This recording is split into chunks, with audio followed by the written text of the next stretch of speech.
So ಉಪ್ಪನ್ನು ಎಷ್ಟು ಬಳಸಬೇಕು ಅಥವಾ ಬಳಸಬೇಕಾ ಬೇಡವಾ, ಆಮೇಲೆ ಉಪ್ಪನ್ನು ಯಾವ ವೆರೈಟಿ ಬೆಸ್ಟ್, ಟೇಬಲ್ ಸಾಲ್ಟು ಇನ್ನೊಂದು ಮತ್ತೊಂದು ಹೀಗೆಲ್ಲ ಇದರಲ್ಲಿ ಆಯುರ್ವೇದದ ಪ್ರಕಾರ 5 ಥರದ ಉಪ್ಪುಗಳು ಬರುತ್ತೆ. ಅದರಲ್ಲಿ ಈಗ ನೀವು ನೋಡುವಂಥದ್ದು ಈಗ ಸೈಂಧವ ಲವಣ ನೀವು ಕೇಳಿರ್ತೀರ, ಸಮುದ್ರ ಲವಣ ಅಂತ ಕೇಳಿರ್ತೀರ. ಈಗ ನಾವೆಲ್ಲ ಹೆಚ್ಚಿನವರು ಬಳಸ್ತಾ ಇರೋವಂಥದ್ದು ಈಗ ಟೇಬಲ್ ಸಾಲ್ಟ್ ಅಂತ ಏನು ಬರುತ್ತೆ ಅದು ಕೂಡ ಸಮುದ್ರ ಲವಣದಲ್ಲೇ ಬಂದಿರುತ್ತೆ. ಆದರೆ ಪ್ರೊಸೆಸ್ಡ್ ಆಗಿರುತ್ತೆ. ಪ್ರೊಸೆಸ್ಡ್ ಆಗಿ ಅಂದರೆ ಕೆಲವು ದಶಕಗಳ ಹಿಂದೆ ಎಲ್ಲರಲ್ಲಿ ಗಾಯ್ಟರ್ ಬರಲಿಕ್ಕೆ ಸ್ಟಾರ್ಟ್ ಆಯಿತು ಅಯೋಡಿನ್ ಡಿಫಿಷಿಯನ್ಸಿಯಿಂದ. ಹಾಗಾಗಿ ಆವಾಗ ಅಯೋಡಿನ್ ಯುಕ್ತ ಉಪ್ಪನ್ನು ಬಳಸಬೇಕು ಅಂತ ಹೇಳಿ ಇದೇ ಸಮುದ್ರ ಲವಣವನ್ನೇ ಪ್ರೊಸೆಸ್ ಮಾಡಿ ಅದಕ್ಕೆ ಅಯೋಡಿನನ್ನು ಹಾಕಿ ಜನರಿಗೆ ಸಿಗೋ ಹಾಗೆ ಮಾಡಿದ್ರು. ಸೊ ಇವತ್ತಿಗೆ ನಾವು ನೋಡಿದರೆ ಗಾಯ್ಟರ್ ಸಂಖ್ಯೆ ತುಂಬ ಕಡಿಮೆ ಆಗಿದೆ. ಕಂಪ್ಯಾರಿಟಿವ್ಲಿ ತುಂಬಾ ಕಡಿಮೆ ಅಂತ ಹೇಳ್ಬೋದು. ಗಾಯ್ಟರ್ ಅಂತ ಕಂಡೀಷನ್ಸು ಆಲ್ಮೋಸ್ಟ್ ನಶಿಸಿ ಹೋಗಿದೆ ಅಂತ ಹೇಳ್ಬೋದು. ಆದರೆ ಗಾಯ್ಟರ್ ಏನೋ ಕಮ್ಮಿ ಆಯಿತು, ಬಟ್ ಹಾರ್ಮೋನಲ್ ಇಂಬ್ಯಾಲೆನ್ಸ್ ಹೆಚ್ಚಾಯಿತು. ಅಂದರೆ ಥೈರಾಯ್ಡ್ ಹಾರ್ಮೋನಲ್ಲಿ ಫ್ಲಕ್ಚುಯೇಷನ್ಸ್ ಹೆಚ್ಚಾಯಿತು. ಅರ್ಥ ಆಯ್ತಾ ನಿಮಗೆ? ಸೊ ಗಾಯ್ಟರ್ ಇಲ್ಲ ಈಗ, ಇದು ಊತ ಕಾಣಿಸ್ತಾ ಇಲ್ಲ. ಈ ಥರ ಗಲಗಂಡ ಅಂತ ಕನ್ನಡದಲ್ಲಿ ಏನು ಹೇಳ್ತಾರೆ, ದೊಡ್ಡ ದೊಡ್ಡ ಕುತ್ತಿಗೆಯವರು ಬಹುಶಃ ನೋಡಲಿಕ್ಕೆ ಸಿಗೋ ತುಂಬ ಅಪರೂಪ. ಅಥವಾ ಇಡೀ ಊರಲ್ಲೆಲ್ಲೋ ಒಂದೆರಡು ನಿಮಗೆ ನೋಡ್ಲಿಕ್ಕೆ ಸಿಗೋ, ಅದು ಮೊದಲಿಂದ ಇದ್ದವರು, ಅಂದರೆ ತುಂಬ ಮೊದಲೇ ಅಫೆಕ್ಟ್ ಆದಂಥವ್ರು. ಈಗ ಹೊಸದಾಗಿ ಗಾಯ್ಟರ್ ನಾಡ್ಯೂಲ್ ಅಂತ ಇಷ್ಟು ದೊಡ್ಡ ದೊಡ್ಡ ಗಲಗಂಡದ ಹಾಗೆ ಬರೋರು ಕಮ್ಮಿ. ಬಟ್ ಥೈರಾಯ್ಡ್ ಹಾರ್ಮೋನ್ಸಲ್ಲಿ ಫ್ಲಕ್ಚುಯೇಷನ್ಸನ್ನು ನೋಡ್ತಾ ಇದ್ದೀವಿ. ಯಾಕಂತಂದರೆ ಅಯೋಡಿನ್ ನಮ್ಮ ದೇಹಕ್ಕೆ ಬೇಕು ನಿಜ, ಬಟ್ ಎಷ್ಟು ಬೇಕು, ಅಗತ್ಯಕ್ಕಿಂತ ಹೆಚ್ಚಾದರೆ ಸಹ ಅದು ಪ್ರಾಬ್ಲಮ್ಮೇ. ಆಗ ಅದು ನಮ್ಮ ಹಾರ್ಮೋನಲ್ಲಿ ಇಂಬ್ಯಾಲೆನ್ಸ್ ಮಾಡೋದಷ್ಟೇ ಅಲ್ಲದೆ ದೇಹದ ಕೆಲವೊಂದಿಷ್ಟು ಚಯಾಪಚಯ ಕ್ರಿಯೆಯಲ್ಲೂ ಹಾಳು ಮಾಡ್ತಾ ಹೋಗುತ್ತೆ. ಸೊ ಅಯೋಡಿನ್ ಯುಕ್ತ ಉಪ್ಪನ್ನು ಬಳಕೆ ಮಾಡೋದು ಸರಿ, ಬಟ್ ಈಗ ನಾವು ಉಪ್ಪನ್ನು ತಿನ್ನೋದೇ ಹೆಚ್ಚಾಗಿದೆಯಲ್ಲ. ಅಂದರೆ ಎಲ್ಲದಕ್ಕೂ ಅಡುಗೆಗಳಿಗೆ ಹಾಕೋದು, ಮಸಾಲೆಗಳಿಗೂ ಹಾಕೋದು, ಎಲ್ಲ ನಾವು ತಿನ್ನೋವಂಥ ಈಗ ಈವನ್ ಚಿಪ್ಸ್ಗಳಲ್ಲಿ ಇದರಲ್ಲಿ ಎಲ್ಲದರಲ್ಲೂ ನಮ್ಕೀನ್ ಅಂತ ಬಳಕೆ ಜಾಸ್ತಿ ಆಗಿರೋದ್ರಿಂದ ಅದು ಈಗ ಅಯೋಡಿನ್ ಯುಕ್ತ ಉಪ್ಪೇ ಎಲ್ಲ ಕಡೆಯಲ್ಲಿ ಬಳಕೆ ಹೆಚ್ಚಿರೋದ್ರಿಂದ ನಮ್ಮಲ್ಲಿ ಇನ್ನೊಂದಿಷ್ಟು ಸಮಸ್ಯೆ. ಆಯುರ್ವೇದ ಏನನ್ನತ್ತೆ, ಉಪ್ಪುಗಳಲ್ಲಿ ಸೈಂಧವ ಉತ್ತಮ ಶ್ರೇಷ್ಠ ಅಂತ ಹೇಳುತ್ತೆ. ಸೈಂಧವ ಲವಣ ಅಂತ ಬರುವಂಥದ್ದು ಅಥವಾ ಇದನ್ನ ಪಿಂಕ್ ಸಾಲ್ಟ್ ಅಂತ ಏನು ಹೇಳ್ತಾರೆ, ಅದು ಶ್ರೇಷ್ಠವಾದದ್ದು. ಸೊ ಸೈಂಧವವನ್ನು ನಾವು ನಮ್ಮ ಆಹಾರದಲ್ಲಿ ಬಳಕೆ ಮಾಡೋದು ಅಥವಾ ಔಷಧಿಗಳಲ್ಲಿ ಎಲ್ಲಿ ಹೇಳಿದ್ದಾರೆ ಅಂತಂದರೆ, ಈಗ ಔಷಧಿ ನಾನು ಮೊನ್ನೆ ಹೇಳ್ತಾ ಇದ್ದೆ ಅಲ್ವಾ, ಭೈಷಜ್ಯ ಕಲ್ಪನಾ ಅಂತ ಒಂದು ರೆಸಿಪಿನೇ ಇದೆ. ಕಂಪ್ಲೀಟ್ ಎಲ್ಲ ರೀತಿಯ ಔಷಧಿಗಳ ರೆಸಿಪಿ, ಆಹಾರದ ರೆಸಿಪಿ, ಆ ಸಬ್ಜೆಕ್ಟ್ ಫುಲ್ ರೆಸಿಪಿನೇ ಇರೋದು ಭೈಷಜ್ಯ ಕಲ್ಪನಾ ಅಂತ. ಸೊ ಅದರಲ್ಲಂತೂ ಒಂದು ಕಡೆಯಲ್ಲಿ ಹೇಳ್ತಾರೆ, ಎಲ್ಲೆಲ್ಲಿ ಸೈಂಧವ ಅಂತ ಅಂದರೆ ಉಪ್ಪು ಅಂತ ಬಂದಲ್ಲೆಲ್ಲ ಅಥವಾ ಸೈಂಧವ ಅಂತ ಬಂದಲ್ಲೆಲ್ಲ ಆ ಸೈಂಧವವನ್ನೇ ಬಳಸಬೇಕು. ಅಲ್ಲಿ ಬರೀ ಲವಣ ಅಂತ ಬರೆದ್ರೂ ನೀವು ಅಲ್ಲಿ ಬಳಕೆ ಯಾವ್ದು ಮಾಡಬೇಕು, ಔಷಧಿಯಲ್ಲಿ ಸೈಂಧವವನ್ನೇ ಬಳಸಬೇಕು ಅಂತ ಅಷ್ಟು ನೀಟಾಗಿ ಅಷ್ಟು ಸ್ಪೆಸಿಫಿಕ್ ಆಗಿ ಅದರ ಬಳಕೆ ಬಗ್ಗೆ ಹೇಳಿರೋದು. ಇನ್ನು ಓವರಾಲ್ ಆಗಿ ಆಯಿತು, ಸೈಂಧವನೇ ಇರಲಿ, ಅದು ಪಿಂಕ್ ಸಾಲ್ಟ್ ಆಗಿರಲಿ, ಬ್ಲ್ಯಾಕ್ ಸಾಲ್ಟ್ ಆಗಿರಲಿ, ಬಿಕಾಸ್ ಅದರಲ್ಲೂ ಮತ್ತೆ 2 ಥರದ್ದು ಬರುತ್ತೆ. ನಿಮಗೊಂದು ಪಿಂಕ್ ಕಲರ್ ಇರೋದು ಬರುತ್ತೆ, ಇನ್ನೊಂದು ಬ್ಲ್ಯಾಕ್ ಕಲರ್ ಇರೋದು ಬರುತ್ತೆ. ಯಾವುದೇ ಆದರೂ ಕೂಡ ಆಯುರ್ವೇದ ಏನು ಹೇಳುತ್ತೆ, ಅದರದ್ದು ಹೀನ ಅಥವಾ ಸಮ್ಯಕ್ ಯೋಗ ಅಥವಾ ಅತಿಯೋಗ ಅಂತ. ಅಂದರೆ ಉಪ್ಪೇ ಇಲ್ಲದಿದ್ದರೆ ಏನಾಗುತ್ತೆ ಅಂತ. ಯಾಕಂದರೆ ಉಪ್ಪಿನ ಬಳಕೆಯನ್ನು ಯಾಕೆ ಮಾಡಬೇಕು ಅಥವಾ ಉಪ್ಪಿನ ಗುಣಧರ್ಮ ಏನು ಅಂತ ಹೇಳುವಾಗ ಒಂದನೇದಾಗಿ ಹೇಳೋದು ರೋಚನ, ಅಂದರೆ ರುಚಿಯನ್ನು ಉತ್ಪತ್ತಿ ಮಾಡುವಂಥದ್ದು ಒಂದು. ಎರಡನೇದಾಗಿ ಹೇಳುವಂಥದ್ದು ಅದು ಛೇದನ ಪ್ರಾಪರ್ಟಿಯನ್ನು ಹೊಂದಿದೆ, ಅಂದರೆ ಪೆನೆಟ್ರೇಟಿಂಗ್ ಪ್ರಾಪರ್ಟಿ ಇರುವಂಥದ್ದು. ಯಾವುದನ್ನೇ ಆಗಲಿ ಉಪ್ಪಿಗೆ ಹಾಕಿ ನೀಡಿದಾಗ ಅದರ ಸತ್ವ ಉಪ್ಪಿನ ಜೊತೆಯಲ್ಲಿ ಹೋದಾಗ ಅದು ಬೇಗ ಈಗ ನೋಡಿ, ಉದಾಹರಣೆಗಾದರೆ ಇದಿದ್ದಾಗ ORS ಎಲ್ಲ ಕೊಡುವಾಗ ORS ಅಲ್ಲಿ ಸೋಡಿಯಂ ಇದ್ದೇ ಇರುತ್ತೆ, ಲವಣಾಂಶಗಳು ಇದ್ದೇ ಇರುತ್ತೆ. ಯಾಕೆ ಅಂತಂದರೆ ಈಗ ಒಂದು ವ್ಯಕ್ತಿ ಡಿಹೈಡ್ರೇಟ್ ಆಗಿರ್ತಾನೆ, ಅವನಿಗೆ ತಕ್ಷಣದಲ್ಲಿ ಆ ಒಂದು ಎನರ್ಜಿ ಪೆನೆಟ್ರೇಟ್ ಆಗಬೇಕು ಅಂತಂದರೆ ಅಲ್ಲಿ ಲವಣಾಂಶಯುಕ್ತವಾದಂತಹ ನೀರನ್ನು ಕೊಡೋದು ಅಂತ. ಬರೀ ನೀರು ಕೊಟ್ಟರೆ ಸಾಕಾಗಲ್ಲ, ಬರೀ ನೀರು ಕೊಟ್ಟರೆ ಇನ್ನೂ ಇಲೆಕ್ಟ್ರೋಲೈಟ್ ಇಂಬ್ಯಾಲೆನ್ಸ್ ಹೆಚ್ಚಾಗಿ ಸಮಸ್ಯೆ ಆಗುತ್ತೆ. ಆ ಸಮಯದಲ್ಲಿ ORS ಅನ್ನೇ ಕೊಡೋದು. ಯಾಕೆ ಅಂತಂದರೆ ಆ ಲವಣದಲ್ಲಿ ಛೇದನ ಪ್ರಾಪರ್ಟಿ, ಪೆನೆಟ್ರೇಟಿಂಗ್ ಪ್ರಾಪರ್ಟಿ, ಛೇದನ ಅದು ಇರುವಂಥದ್ದು. ಸೊ ನಾವು ಲವಣವನ್ನೇ ತಿನ್ನದಿದ್ದಾಗ ಏನಾಗುತ್ತೆ, ನಮ್ಮ ಆಹಾರದಲ್ಲಿರುವಂತಹ ಕೆಲವೊಂದಿಷ್ಟು ಸತ್ವಗಳು, ಆ ಸತ್ವಗಳನ್ನು ನಮ್ಮ ದೇಹದೊಳಗೆ ಹೋಗಲಿಕ್ಕೆ ಈ ಉಪ್ಪಿನಲ್ಲಿರುವ ಛೇದನ ಪ್ರಾಪರ್ಟಿ ಸಹಾಯ ಮಾಡ್ತಾ ಇರುತ್ತೆ. ಅದರಲ್ಲಿ ಕೊರತೆ ಆಗ್ಬೋದು. ಮತ್ತು ರುಚಿಯಂ, ಇದು ರುಚಿಯಾಗಿರೋದ್ರಿಂದ ರುಚಿಯನ್ನು ಕೊಡೋದ್ರಲ್ಲೇ ಉಪ್ಪು ಶ್ರೇಷ್ಠ, ಉಪ್ಪಿಗಿಂತ ರುಚಿ ಬೇರೆ ಇಲ್ಲ ಅನ್ನೋ ಹಾಗೆ ಈ ಉಪ್ಪನ್ನೇ ಬಳಕೆ ಮಾಡದಿದ್ದಾಗ ಏನಾಗುತ್ತೆ, ನಮ್ಮ ಖಾದ್ಯದಲ್ಲಿರುವಂತಹ ಒಂದು ರುಚಿಯನ್ನು ಕಳ್ಕೊಳ್ಳೋದ್ರಿಂದ ಎಲ್ಲೋ ಒಂದು ಕಡೆ ನಮ್ಮ ಆಹಾರದಲ್ಲಿ ವ್ಯತ್ಯಾಸ ಆಗೋ ಸಾಧ್ಯತೆ ಇರುತ್ತೆ, ಅಥವಾ ನಮ್ಮ ಅಗ್ನಿಯ ಮೇಲೆ ವ್ಯತ್ಯಾಸ ಆಗುವಂಥ ಸಾಧ್ಯತೆ ಇರುತ್ತೆ. ಹಾಗಾಗಿ ಉಪ್ಪನ್ನು ತಿನ್ನಲೇಬಾರದು ಅನ್ನೋದಕ್ಕೆ ಈ ರೀಸನ್. ನೀವು ಅಯೋಗ ಅಂದರೆ ಉಪಯೋಗನೇ ಮಾಡಿಲ್ಲ ಅಂದರೆ ಈ ಸಮಸ್ಯೆಗಳು ಬರುತ್ತೆ. ಸಮ್ಯಕ್ ಯೋಗ, ಅದನ್ನ ಸರಿಯಾದ ರೀತಿಯಲ್ಲಿ ನೀವು ಉಪಯೋಗ ಮಾಡಿದಾಗ ಏನಾಗುತ್ತೆ, ಅದು ನಿಮ್ಮ ದೇಹದಲ್ಲಿ ಪ್ರಾಪರ್ ನೀವು ತಿಂದಂಥ, ಇಲ್ಲಿ ನೋಡಿ ಎಲ್ಲ ಅಡುಗೆಯಲ್ಲೂ ಉಪ್ಪು ಒಂದು ಚೂರಾದರೂ ಇರಲೇಬೇಕು. ಬಿಕಾಸ್ ಅದು ಆ ಆಹಾರದಲ್ಲಿನ ಸತ್ವವನ್ನು ನಿಮ್ಮ ದೇಹದ ಜೀವಕೋಶಗಳಿಗೆ ಸರಿಯಾದ ಪ್ರಮಾಣದಲ್ಲಿ ಸಿಗೋ ಹಾಗೆ ಮಾಡುತ್ತೆ. ಆ್ಯಂಡ್ ಉಪ್ಪು ಸರಿ ಇದ್ದಾಗ ಮಾತ್ರ ನಿಮ್ಮ ಮನಸ್ಸು ಸ್ಟೆಬಿಲೈಸ್ ಆಗಿರುತ್ತೆ. ಲವಣಾಂಶ ಕಡಿಮೆ ಆಯಿತು ಅಂತಂದರೆ ಹೇಳ್ತಾರಲ್ಲ, ಏನೋ ಇರ್ರಿಲೆವೆಂಟ್ ಮಾತಾಡಿದಾಗೆಲ್ಲ ಬಹುಶಃ ಸೋಡಿಯಂ ಕಮ್ಮಿ ಆಗಿರಬೇಕು ಅಂತ ಹೇಳ್ತಾರೆ. ಲವಣಾಂಶಗಳು ಕಡಿಮೆ ಆದಾಗ ಅಥವಾ ಉಪ್ಪನ್ನು ಸಮವಾದ ಪ್ರಮಾಣದಲ್ಲಿ ನೀವು ತೊಗೊಂಡಾಗ ಏನಾಗುತ್ತೆ, ನಿಮ್ಮ ಇಂಟೆಲೆಕ್ಚುವಲ್ ಅಥವಾ ಒಂದು ಕ್ಲಾರಿಟಿ, ಇಮೋಷ್ನಲ್ ಕ್ಲಾರಿಟಿ ಅನ್ನೋದು ಚೆನ್ನಾಗಿರುತ್ತೆ ಸಮ್ಯಕ್ ಯೋಗದಲ್ಲಿ. ಅದು ಎಷ್ಟು ಪ್ರಮಾಣದಲ್ಲಿ ನಮ್ಮ ದೇಹಕ್ಕೆ ಬೇಕೋ ಆ ಪ್ರಮಾಣದಲ್ಲಿ ಹೋದರೆ ಚಯಾಪಚಯ ಕ್ರಿಯೆಗಳಿಂದ ಹಿಡಿದು ಮನಸ್ಸಿನ ಭಾವನೆಗಳಿಂದ ಹಿಡಿದು ಎಲ್ಲದೂ ಒಂದು ಕ್ಲಾರಿಟಿಯಿಂದ ನಡ್ಕೊಂಡು ಹೋಗ್ತಾ ಇರುತ್ತೆ. ಆ್ಯಂಡ್ ರುಚಿ ಕೂಡ ಕಂಫರ್ಟೇಬಲ್ ಕೂಡ, ನಮಗೆ ತಿನ್ನೋ ಫುಡ್ಡನ್ನು ತಿನ್ನಬೇಕು ಅಂತ ಅನಿಸುತ್ತೆ.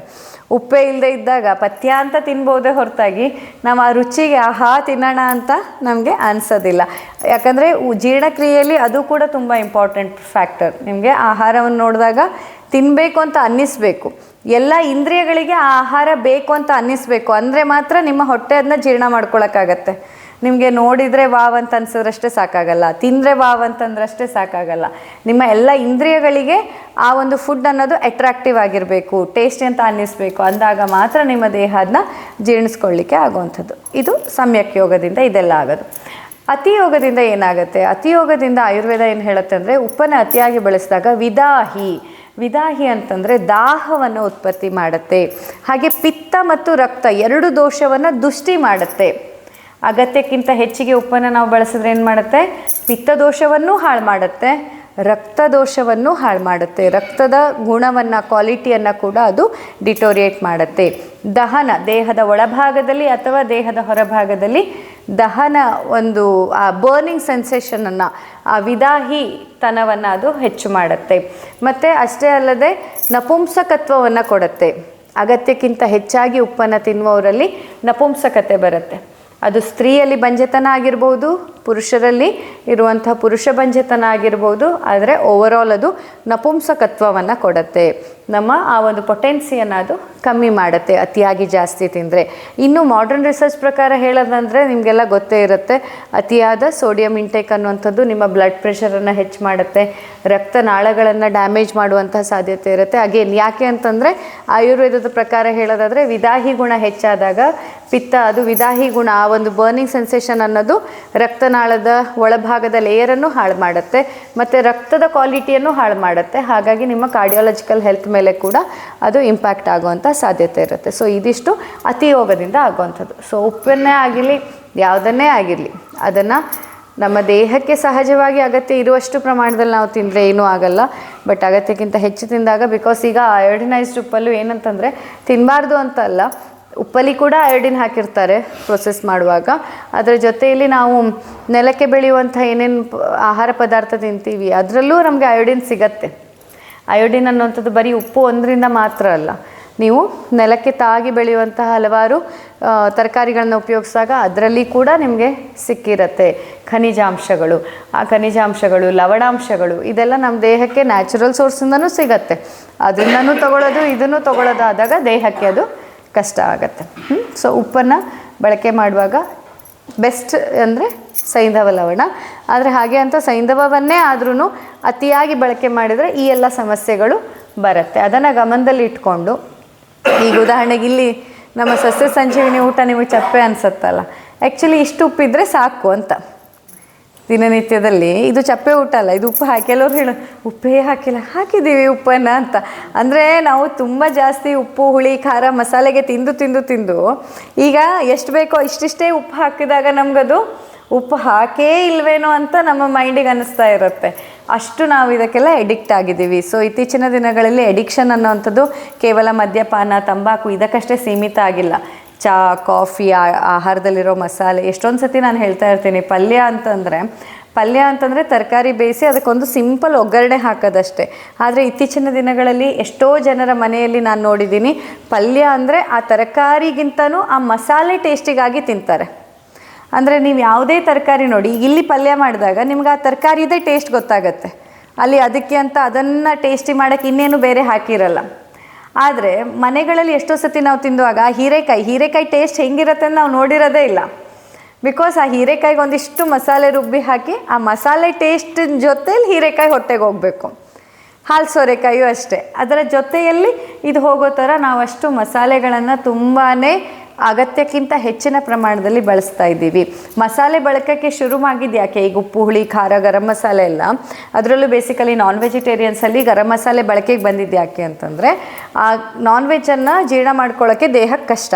ಸೊ ಆ ಕಷ್ಟವಾದಂತಹ ಅದನ್ನು ಜೀರ್ಣಪಡಿಸ್ಕೊಳ್ಳೋಕ್ಕೆ ಅಗ್ನಿ ದೀಪನ ಆಗಬೇಕು. ಅಗ್ನಿ ದೀಪನಕ್ಕೆ ಈ ತೀಕ್ಷ್ಣವಾದಂತಹ ಮಸಾಲೆ ಪದಾರ್ಥಗಳನ್ನು ಅದ್ರ ಜೊತೆಯಲ್ಲಿ ಸೇರಿಸಿ ನೀವು ತಿಂದಾಗ ನಿಮ್ಮ ಅಗ್ನಿ ದೀಪನ ಆಗುತ್ತೆ, ಹಾಗೂ ದೇಹ ಅದನ್ನು ಜೀರ್ಣಿಸ್ಕೊಳ್ಳುತ್ತೆ ಅಂತ. ಆದರೆ ಅನ್ಫಾರ್ಚುನೇಟ್ಲಿ ಈಗೇನಾಗ್ತಿದೆ ಸದ್ಯದ ಪರಿಸ್ಥಿತಿಯಲ್ಲಿ ಅಂತಂದರೆ, ಆ ಮಸಾಲೆ ಪ್ರಮಾಣ ಎಷ್ಟು ಹೆಚ್ಚಿರುತ್ತೆ ಅಂದರೆ ಅದು ಅಗ್ನಿ ದೀಪನ ಮಾಡ್ತಾ ಇಲ್ಲ, ಆ ಅಗ್ನಿಯನ್ನು ದುಷ್ಟಿ ಮಾಡ್ತಾ ಇದೆ. ಆ್ಯಂಡ್ ಆ ಡಿಸ್ಟರ್ಬ್ಡ್ ಅಗ್ನಿ ನಾನ್ ವೆಜ್ಜನ್ನು ಡೈಜೆಸ್ಟ್ ಮಾಡುತ್ತೋ ಬಿಡುತ್ತೋ ಗೊತ್ತಿಲ್ಲ, ಬಟ್ ನಿಮ್ಮ ದೇಹವನ್ನೇ ಅದು ಸುಡ್ತಾ ಇದೆ, ನಿಮ್ಮ ದೇಹದ ಅಂಗಾಂಗಗಳನ್ನು ಸುಡ್ತಾ ಇದೆ, ಧಾತುವನ್ನೇ ತಿಂತಾ ಇದೆ. ಅಂದರೆ ಯಾವ ಧಾತುವಿನಿಂದ ನಿಮ್ಮ ದೇಹ ಮಾಡಲ್ಪಟ್ಟಿದೆಯೋ ಆ ಧಾತುವನ್ನೇ ಅದು ತಿನ್ನಲಿಕ್ಕೆ ಸ್ಟಾರ್ಟ್ ಮಾಡುತ್ತೆ. ಹಾಗಾಗಿ ಧಾತು ಪಚನ ಕ್ರಿಯೆ ಅಂತ ಅಂದರೆ ಯೂಶ್ವಲಿ ಆಹಾರದ ಪಚನ ಆಗಬೇಕು. ಆಹಾರ ಪಚನವೂ ಆಗಿ ಇನ್ನೂ ಉಳಿದ್ರೆ ದೇಹದಲ್ಲಿದ್ದಂಥ ಆಮಪಚನ ಆಗುತ್ತೆ. ಆಮಪಚನೂ ಬಿಟ್ಟು, ಆಹಾರದ ಪಚನೂ ಬಿಟ್ಟು ಇಲ್ಲೇನಾಗ್ತಾ ಇದೆ, ನೀವು ತಿಂದಂಥ ಎಕ್ಸೆಸಿವ್ ಉಪ್ಪು, ಹುಳಿ, ಖಾರ ಅನ್ನುವಂಥದ್ದು ಧಾತು ಪಾಚನ ಕ್ರಿಯೆಯನ್ನು ಮಾಡ್ತಿದೆ. ಅಂದರೆ ರಸ, ರಕ್ತ, ಮಾಂಸ, ಮೇದ, ಅಸ್ಥಿ, ಮಜ್ಜ, ಶುಕ್ರ ಅವುಗಳನ್ನು ಪಚನ ಮಾಡ್ಕೊಳ್ತಿದೆ. ಅದಕ್ಕಾಗಿ ಇಲ್ಲಿ ಶುಕ್ರಧಾತು ಅಂದರೆ ನಮ್ಮ ಪೊಟೆನ್ಸಿಗೆ, ನಮ್ಮ ವೀರ್ಯತ್ವಕ್ಕೆ ಸಂಬಂಧಪಟ್ಟಿದ್ದು. ಶುಕ್ರಧಾತು ತನಕ ಅದು ಪಚನ ಆದಾಗ ಏನಾಗುತ್ತೆ, ನಮ್ಮಲ್ಲಿ ಇಂಪಾರ್ಟೆನ್ಸಿ ಆಗುವಂಥದ್ದು, ನಪುಂಸಕತನ ಬರುವಂಥದ್ದು. ಹಾಗಾಗಿ ಮಸಾಲೆಗಳನ್ನು ಕಡಿಮೆ ತಿನ್ನಬೇಕು. ಎಷ್ಟು ಕಮ್ಮಿ ತಿಂತೀರಾ ಅಷ್ಟು ನಿಮ್ಮ ಆರೋಗ್ಯಕ್ಕೆ ಅದು ಒಳ್ಳೆಯದು. ಸರಿನಾ?